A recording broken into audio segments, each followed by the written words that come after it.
The English Channel churns grey beneath winter clouds.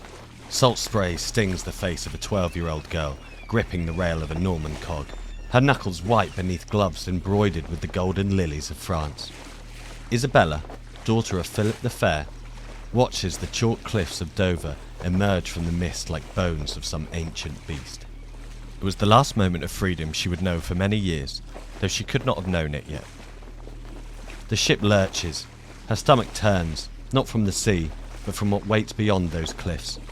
She has been sold, though they call it marriage, traded for peace between two kingdoms that eye each other like wolves across this narrow stretch of water.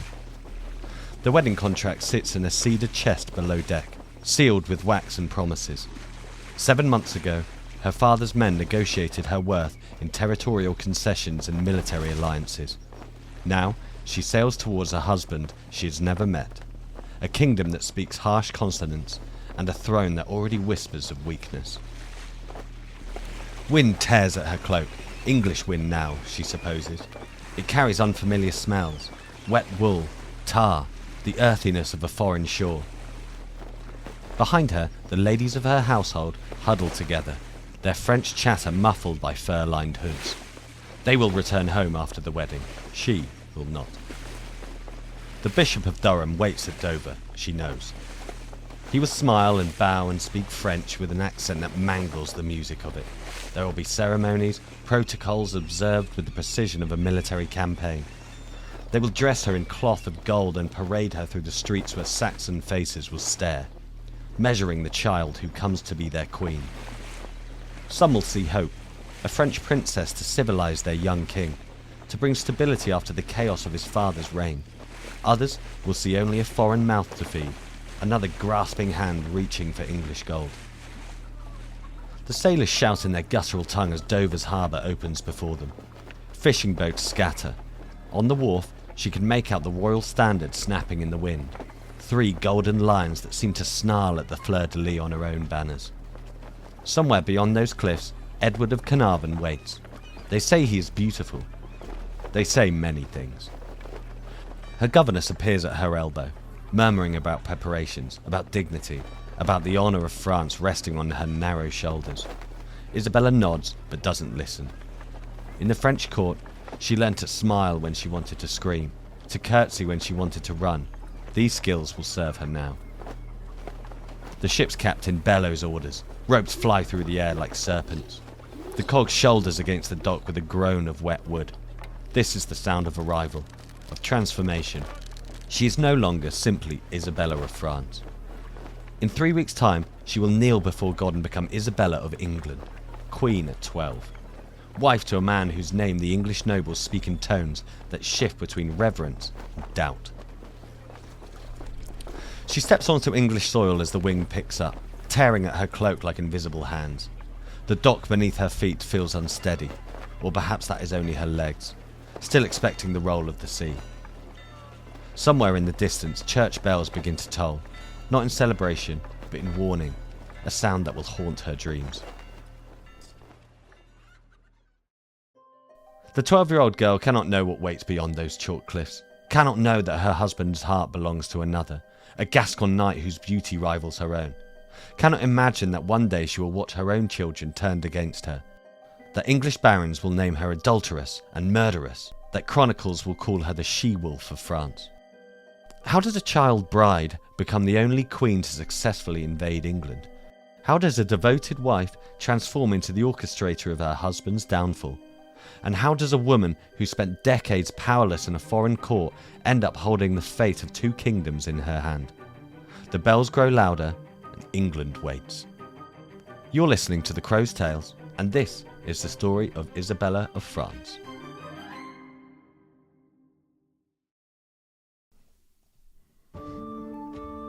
Isabella of France entered the world in 1295, born into the most powerful royal dynasty in Christendom.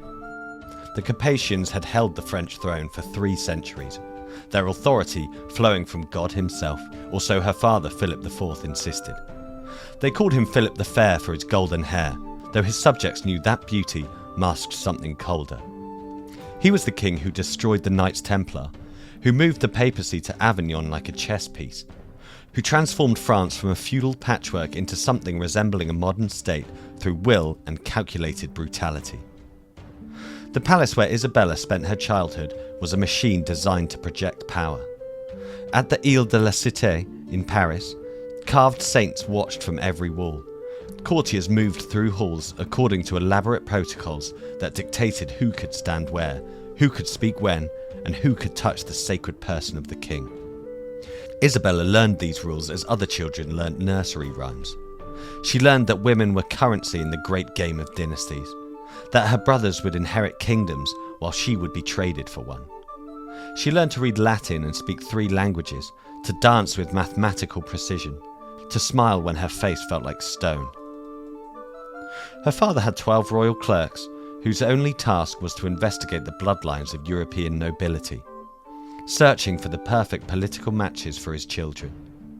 England appeared often in their reports, rich, unstable England, where the barons had forced King John to sign away his powers at Runnymede, and where each subsequent king struggled to claw them back, where the Welsh mountains bred rebels and the Scottish border ran with blood, where the throne itself seemed cursed. Edward I had been strong enough to hold it all together through fear and military genius. The Hammer of the Scots, they called him, though the Scots remained unhammered. When he died in 1307, the crown passed to his son, Edward of Carnarvon, and with that transition came whispers that reached even the French court. The new king was 23, unmarried, beautiful as a painted saint. He showed no interest in the great work of kingship. The endless council meetings, the delicate balance between crown and baronage, the brutal mathematics of taxation and war. Instead, he lavished attention on Piers Gaveston. Gaveston. Even in Paris, the name was spoken with particular intonation. The Gascon knight had been raised alongside Edward in the royal household, and their bond had troubled Edward I enough that he banished Gaveston from the realm. His dying command to his son was to never recall the favourite. Edward II's first act as king was to bring Gaveston home. The English barons watched this reunion with growing alarm. They had tolerated boy princes with close companions before. Such friendships were common in noble households where young men trained together for war. But Edward and Gaveston's connection transcended ordinary bounds. The king made his friend Earl of Cornwall one of the richest titles in England. He gave him jewels from the royal treasury, lands that should have gone to loyal barons, power that belonged to no one of such low birth. At court, they spoke their own language of jokes and glances.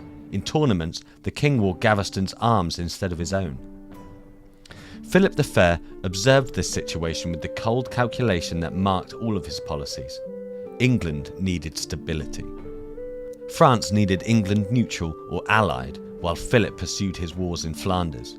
A marriage alliance would serve both purposes. The English king needed a wife to produce heirs, to silence questions about his sexuality, to satisfy his barons' demands for normality. Philip had a daughter of appropriate age.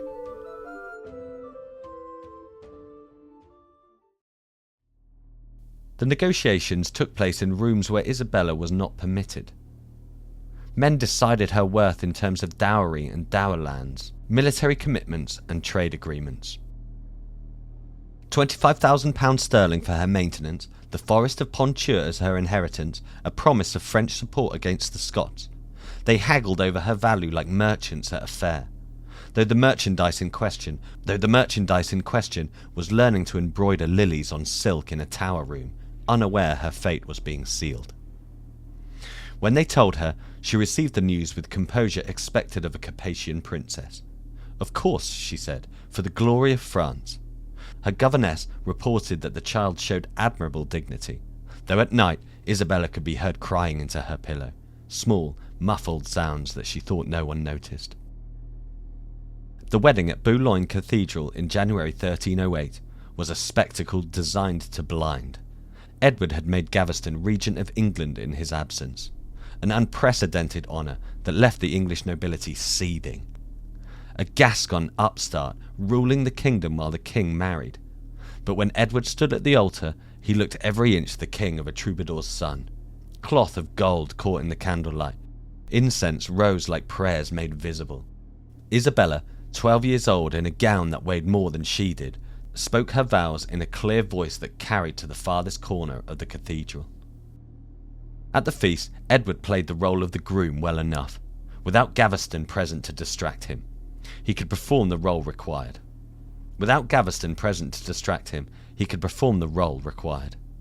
He smiled at his child bride, spoke courteously to her uncles who had come to ensure she was treated properly.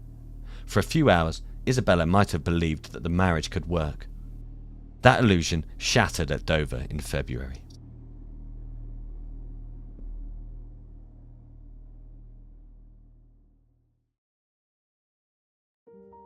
When the royal couple landed in England, Gaveston was waiting. The chronicles record what happened next in language that struggles to maintain Latin discretion. Edward abandoned his new queen on the dock, running to embrace his favourite with such passion that onlookers were scandalised. The reunion was a performance of joy so intense, so unguarded, that even hardened nobles looked away. Isabella stood motionless with her French attendants, salt wind tearing at her cloak. Worse humiliations followed. At the coronation feast, Edward seated Gaveston at his side in the place of honour. The favourite wore purple, and the wedding gifts Philip the Fair had sent for Isabella now glittered on Gaveston's fingers and throat. The tapestries bore not the royal arms alone, but Gaveston's insignia quartered with the lions of England. Isabella's uncles returned to France with reports that left Philip greatly displeased at the improper conduct of a king. Westminster Palace in those early years was a study in humiliation refined to art. The king had apartments prepared for his queen, beautiful rooms that faced away from his own. He visited her bed often enough to avoid scandal, but with the mechanical duty of a man performing an unpleasant task. The rest of his time belonged to Gaveston. They hunted together, attended plays together, sat in council together while Isabella was encouraged to busy herself with prayer and needlework. The English court watched this performance with a mixture of pity and contempt. Some blamed the young queen for failing to capture her husband's interest. Surely a more beautiful woman, a more charming woman, a more sophisticated woman could compete with Gaveston's hold. Others saw her as another victim of the favourite's malign influence. The common people who glimpsed her during royal processions called her Isabella the Fair, struck by her golden hair and delicate features. They had no idea that their beautiful queen spent most nights alone, writing letters to her father that grew increasingly desperate. Philip the Fair's responses were studies in diplomatic emptiness. Patience, he counselled. Dignity. The situation would resolve itself. And in a sense, he was right. The English barons' hatred for Gaveston had reached a breaking point. They demanded his exile. Edward initially refused, then capitulated when threatened with civil war. Then immediately began plotting his favourite's return. Gaveston was sent to Ireland as Lord Lieutenant, technically an exile, practically a promotion. Within a year, he was back. The pattern repeated itself with increasing violence. Exile, return, exile, return. Each cycle deepened the kingdom's division. The barons formed committees to limit royal power, invoking Magna Carta and ancient privileges. Edward responded by retreating further into his private world with Gaveston, leaving the business of government to rot. Scotland pressed its advantage, raiding across the border while England tore itself apart. The treasury emptied. The harvests failed. Men spoke openly of civil war. Through it all, Isabella occupied a strange position. Queen in name, ghost in practice. She perfected the art of existing without being seen, of maintaining dignity while being publicly rejected. She bore Edward a son in 1312, the future Edward III, and the kingdom rejoiced at evidence that the royal marriage was at least functional enough to produce an heir. But even childbirth could not earn her husband's attention. He was with Gaveston when she went into labour, and with Gaveston when they placed the prince in her arms.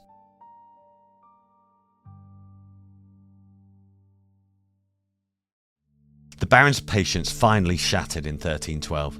A group of them, led by the Earl of Lancaster, captured Gaveston, and after a mockery of a trial, executed him on Blacklow Hill. They left his body in the road like a common criminal's. Edward's grief was terrible to witness. He raged, he wept, he swore vengeance on the killers.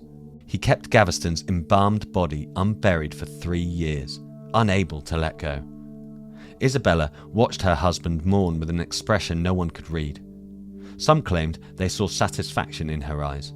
The rival was dead. Surely now the king would turn to his wife. Others detected only sadness, the recognition that Edward's heart had room only for one great love, and it had been buried with that Gascon knight. But something else was stirring in the young queen. The English barons had shown her something important. They had proven that a king could be challenged, that royal will could be broken by sufficient force and determination. She filed this lesson away, alongside the others she had learned about power and its uses. The vacuum left by Gaveston's death did not last long. New favourites emerged. Hugh Despenser and his son, also named Hugh. Where Gaveston had been charming and witty, the Despensers were grasping and cruel. Where Gaveston had at least maintained the presence of loyalty to the crown, the Despensers saw the king's favour as a licence to devour the kingdom. Isabella was 25 years old by 1320, beautiful, intelligent, and completely trapped. She had given England an heir and 3 more children besides. She had endured over a decade of humiliation with perfect dignity. She had watched her husband give his love to everyone but her, watched him tear his kingdom apart for men who used him, watched him fail in every duty of kingship while she stood silent and decorative at his side. But even the most patient soul has limits. Even the most carefully trained princess can learn new lessons. Across the channel, her father, Philip the Fair, was dead, replaced by her brother Charles. The French court that had sold her to England might now offer her something else entirely: sanctuary.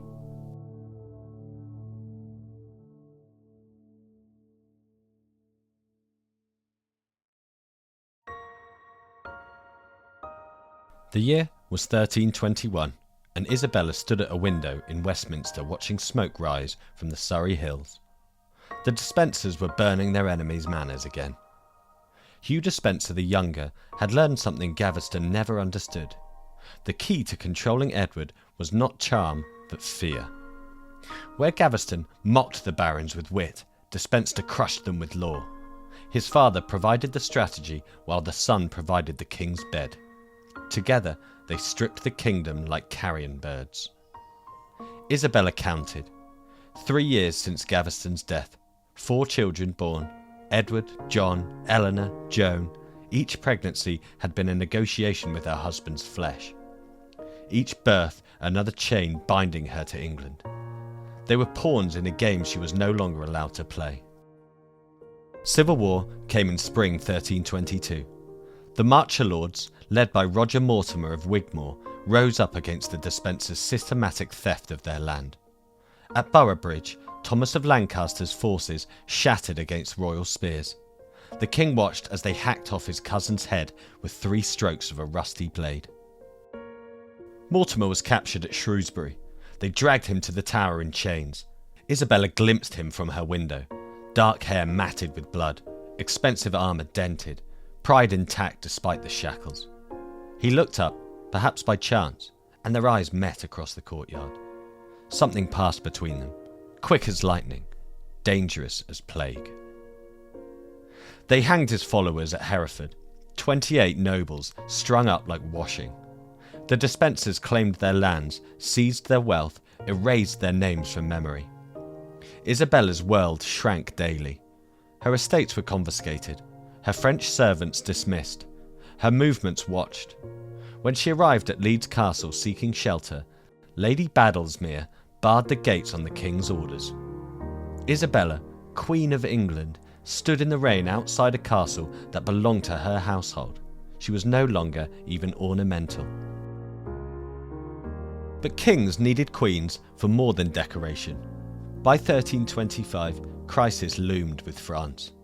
The matter was Gascony, that vast duchy in southwest France that came to the English crown through Eleanor of Aquitaine. Here lay the paradox. Edward ruled England as sovereign, but for his French lands he was Duke of Aquitaine, vassal to the French crown. he must kneel before the King of France and swear loyalty for his continental possessions. Charles IV, Isabella's brother, demanded Edward come immediately to perform homage. Edward feared to leave England. The Despensers had too many enemies waiting. Isabella made a suggestion. Let her go to France. Blood spoke to blood. She could negotiate peace where men would make war. The Despensers saw opportunity in her absence, so Edward agreed. March 1325, Isabella rode to Dover, and every mile from London felt like a chain breaking. On the ship, she watched the white cliffs recede. She was 29 years old, and for the first time in 17 years, she was free. Paris received her as a martyred queen. She told careful truths about her treatment. The confiscated lands, the dismissed servants, the systematic humiliation. The negotiations proceeded smoothly. Too smoothly. Summer turned to autumn, and still the Queen did not return. Then came the masterstroke. If Edward would not come to perform homage, why not send their son? Young Edward was 13, old enough to swear oaths. Isabella wrote to her husband with wifely submission about this wonderful solution. In September, Prince Edward arrived in France. She had the heir. She had legitimacy. She had a weapon the Despensers never imagined that she would dare to forge. At the French court, English exiles gathered. Edmund of Kent, the king's own half-brother, John of Brittany, Henry Beaumont, and in November, Roger Mortimer arrives.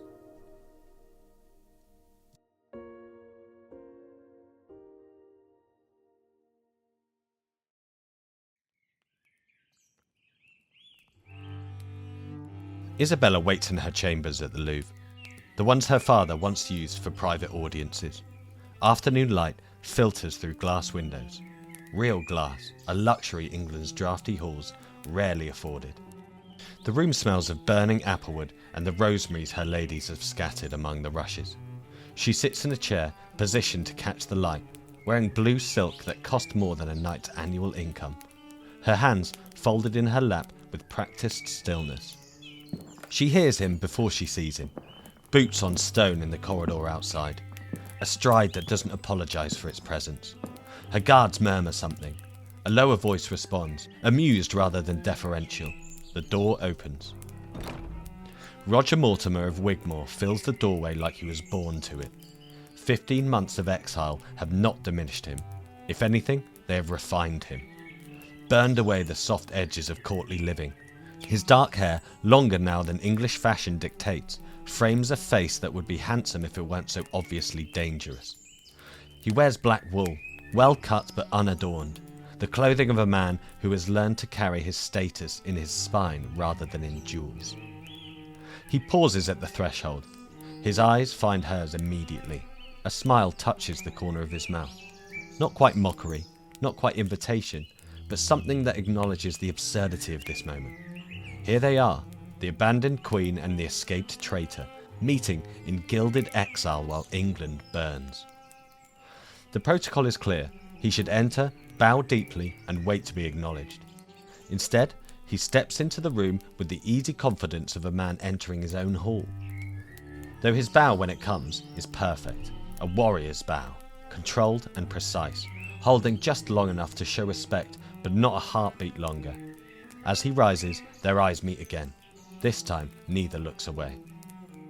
Silence stretches between them, taut as a harp string.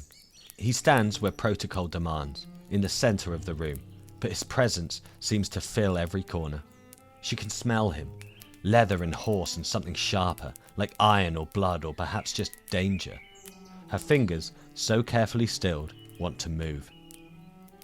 She rises from her chair in one fluid motion, and she sees his eyes track the movement. Notes how he notices the way silk clings and releases, the way her body has survived 4 pregnancies and 17 years of humiliation and emerged somehow stronger. She crosses to the window, knowing he watches her walk, and looks out at Paris spreading below in the dying light.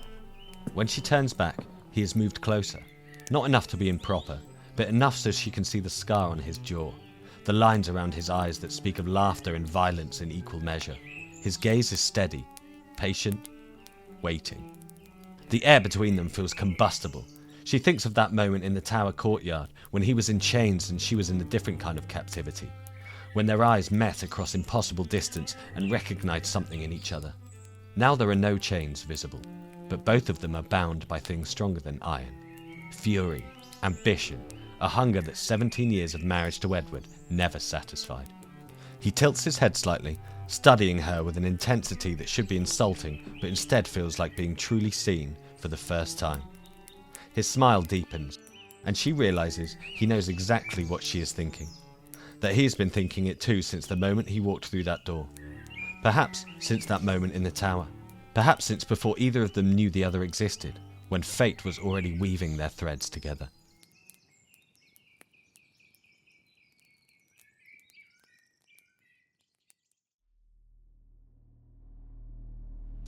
The French courtiers would later say that Isabella and Mortimer's alliance was born of practical necessity, a union of convenience between two people who needed each other's power.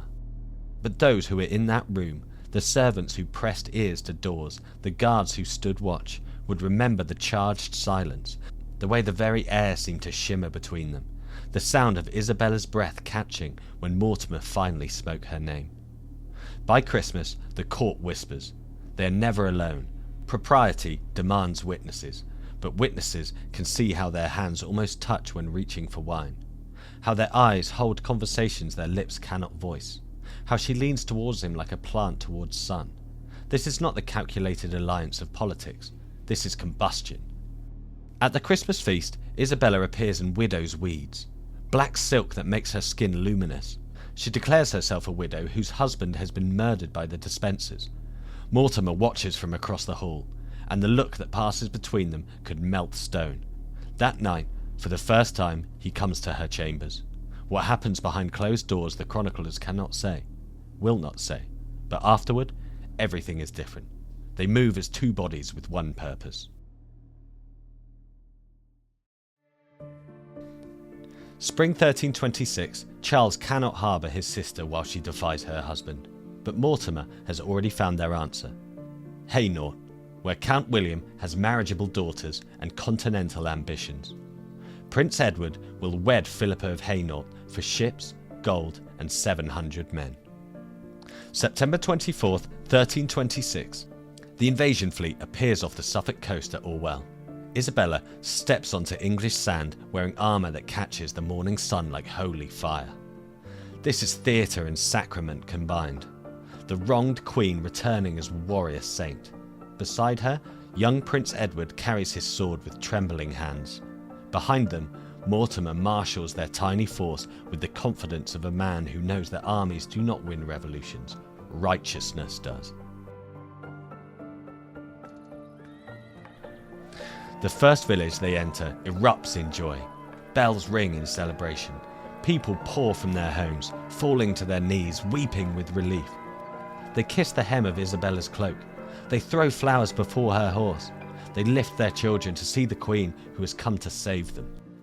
The local sheriff, who should arrest her for treason, instead kneels and offers his sword to her cause. Word spreads faster than horses can gallop. Isabella of France has returned. The rightful queen comes to free England. Thomas of Norfolk meets them at Bury St Edmunds with reinforcements. Each day the Liberation Army swells, not with hired swords, but with Englishmen who have prayed for this deliverance. London does not wait for her arrival. The city explodes in revolutionary fervour. The mob becomes the hand of justice, hunting dispenser supporters through familiar streets turned foreign with violence. They find John the Marshal hiding in a Cheapside cellar and beat him to death with sticks and stones. Bishop Stapledon flees towards St Paul's, but they catch him on the cathedral steps. His death is brutal but quick. The crowd has more work to do. They send his head to Isabella wrapped in silk, a gift from London to their liberator. She receives it at Gloucester with public grace and private satisfaction. She commands it be buried with honours, making clear that she brings justice, not vengeance. But Mortimer's men move through the countryside with different orders. Dispenser allies vanish in the night. Some hang from oak trees, others simply disappear. Revolution demands blood, and Mortimer ensures it flows from the right veins. Edward flees westward in terror. At Gloucester, the king raises the royal standard. No one comes. They try to sail from Tintern for Ireland, but the wind itself rebels. For 6 days it blows against them, trapping them in the Severn as if God himself has declared for Isabella. They flee deeper into Wales. At Neath Abbey, Edward of England begs monks for bread while his kingdom celebrates his wife's triumph. November the 16th, 1326, Henry of Lancaster finds them near Llantrisant. The king, who once commanded thousands, stands in a muddy field with 16 men. Hugh Despencer the Younger watches them lead Edward away and knows his fate. At Hereford, they build gallows 50 feet high. The crowd that gathers is not bloodthirsty, but righteous. They have come to see evil punished, tyranny ended. When Despencer dies, slowly, terribly, publicly, they do not cheer, they pray. They thank God for deliverance. They thank Isabella. Isabella enters London like a biblical deliverer, the streets packed with citizens singing hymns of praise. Young Prince Edward rides beside her, and in him they see the future, a worthy king guided by his noble mother. In Westminster Hall, she takes her place where she once had no voice. The Bishop of Hereford declares what all know. The king has broken his coronation oath, destroyed the realm, proved incapable of governance. The assembly roars approval. But sacred law is clear. Anointed kings answer only to God. Edward II breathes, therefore Edward II reigns, unless he abdicates. They send delegations to Kenilworth, where Edward is held. He will not yield. January 1327, Parliament declared the throne vacant. Revolution writing its own laws. Young Edward became Edward III, with Isabella as regent. But in Kenilworth's towers, Edward II still breathed. While he breathed, he remained dangerous. April 1327, they moved Edward to Berkeley Castle, deeper into Mortimer's territory. Isabella reigned as regent through summer, reversing the Despencer's thefts, restoring confiscated lands, but at night she lay awake knowing her husband still drew breath. September 21st, 1327, a messenger arrived at Lincoln. That night, cries announced Edward of Carnarvon had died at Berkeley Castle. Natural causes. Isabella ordered magnificent funeral rites. She stood beside her son as they lowered Edward's body into Gloucester Cathedral's stones. But questions spread like plague. How did a healthy man of 43 simply die? What happened in Berkeley's tower that September night? The chronicles offer speculation, not answers. Hot poker? Suffocation? Or perhaps natural death after all? Isabella issued no statements. She ruled England through her son, Mortimer at her right hand. She had won everything. Her enemy dead, her son crowned, England in her hands. Why then did she start at shadows? Why did Mortimer post guards at her doors?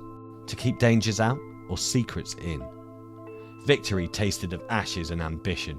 The she-wolf had taken the throne, but wolves, even she-wolves, knew that pack law was written in blood, and blood, once spilled, demanded answer.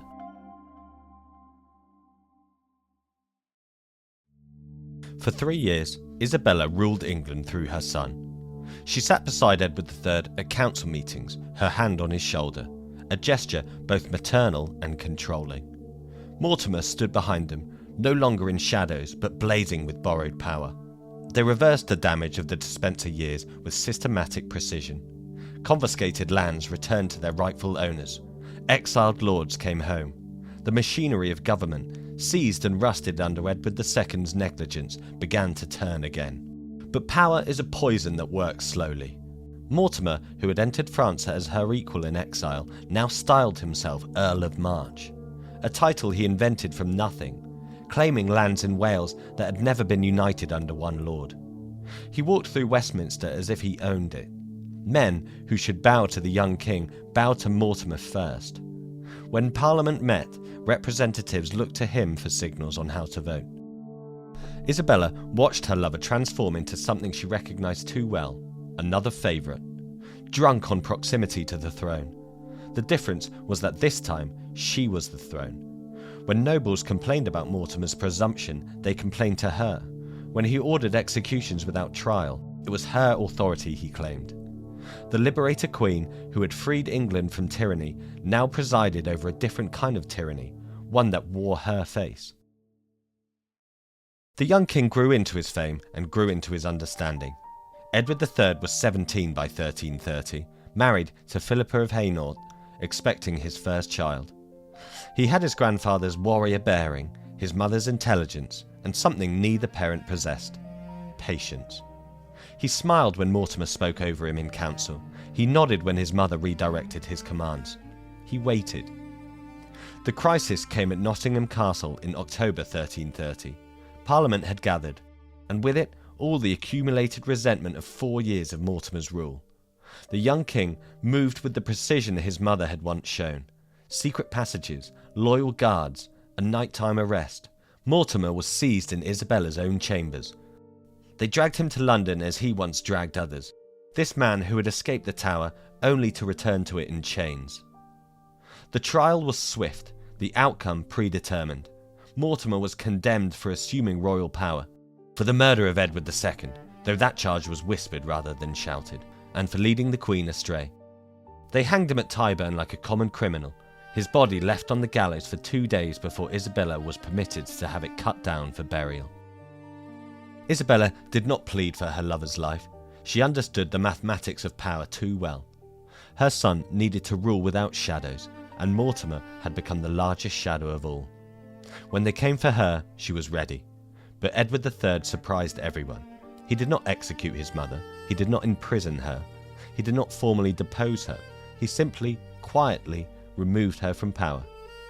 She was 28 years old when she invaded England, 35 when Mortimer died. She would live another 28 years in comfortable exile within her own kingdom. Edward granted her Castle Rising in Norfolk, a sprawling estate with income enough to maintain a queen's household. She had her tapestries, her books, her chapel. She received visitors, including her son, who came dutifully, if not warmly.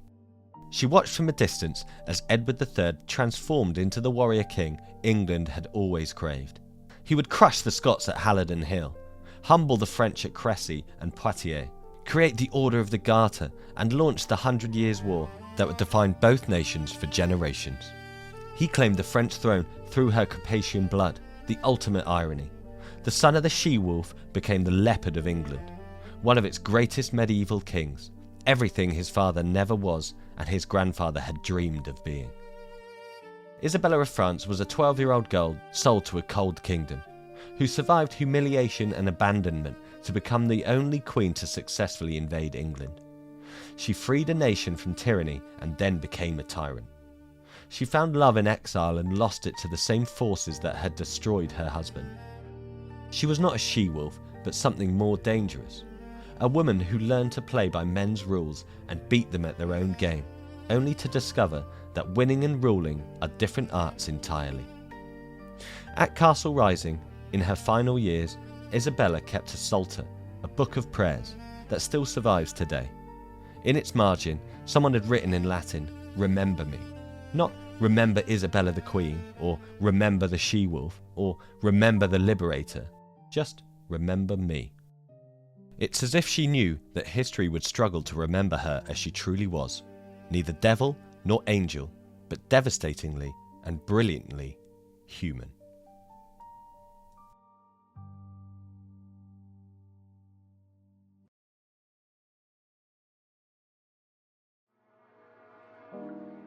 Well then, there you have it.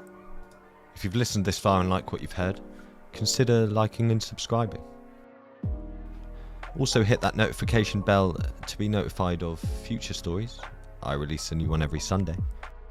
As a new channel, it helps so much, not only in pushing these stories in front of more of you lovely people, but also reassures me I'm not just sending these off into the ether, never to be seen again. If you've listened this far and don't like what you've heard, then, what on earth are you doing? Right then, off you pop. Thanks for listening.